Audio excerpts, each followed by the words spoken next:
各位记者朋友，大家下午好，欢迎出席外交部。তাইওয়ানের 18 সামরিক কর্মকর্তার বিরুদ্ধে বিচ্ছিন্নতাবাদী প্রচারণা চালানোর অভিযোগ তুলেছে চীন। স্থানীয় কর্তৃপক্ষ জানায়, তাইওয়ানের এসব কর্মকর্তা অঞ্চলটির স্বাধীনতার জন্য মনস্তাত্ত্বিক অভিযান চালাচ্ছে। এরই মধ্যে অভিযুক্তদের নাম, ছবি ও পরিচয় নম্বরও প্রকাশ করা হয়েছে। তাদের গ্রেফতারে প্রয়োজনীয় তথ্য দিলে সর্বোচ্চ $1400 পর্যন্ত পুরস্কার দেওয়ার ঘোষণা করেছে চীনের পুলিশ।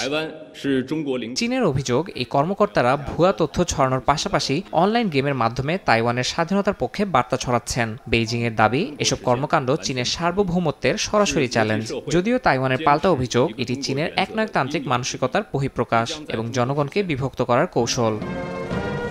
তাইওয়ানের প্রেসিডেন্ট লাই চিতে জাতীয় দিবসে ভাষণ দেওয়ার একদিন পরই পুরস্কার ঘোষণার এই পদক্ষেপ আসে। ভাষণে নতুন টি-ডোম আকাশ প্রতিরক্ষা ব্যবস্থা স্থাপন এবং বাড়তি সামরিক ব্যয়ের পরিকল্পনার কথা জানান তিনি। তার বক্তব্যে ক্ষুব্ধ প্রতিক্রিয়া জানায় বেইজিং। লাইকে সমস্যা সৃষ্টিকারী ও যুদ্ধবাজ হিসেবে আখ্যা দেন চীনা পররাষ্ট্র মন্ত্রণালয়ের মুখপাত্র।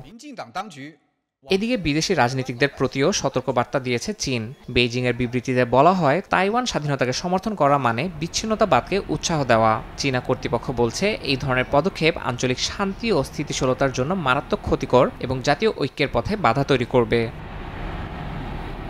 ইয়াসিন মোহাম্মদ জিসান, সময় সংবাদ।